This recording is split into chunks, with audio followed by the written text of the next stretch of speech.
Plaukstas tirpšana un sāpes naktīs ir taču pazīstamas sūdzības. Bieži vien skar daudz cilvēkus, sevišķi gados vecākus cilvēkus, biežāk sievietes. Protams, runa ir par karpālā kanāla sindromu.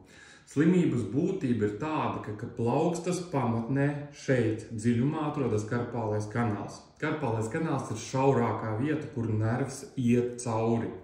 Un šajā šaurākajā vietā tas nervs atrodas kopā ar cīpslām.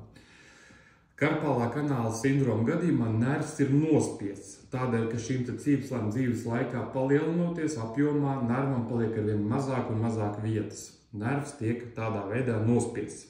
Un tas rezultējās ar šīs slimības simptomiem, kas ir tirpšana un sāpes, kas ir vairāk izteiktas naktīs un izplatās nervus mediānus, jeb vidusnerva zonā. Tātad tirpšana un sāpes, jeb simptomi var skart jebkuru pirkstu, izņemot 5. pirkstu, uz kuru šis nervs neiet.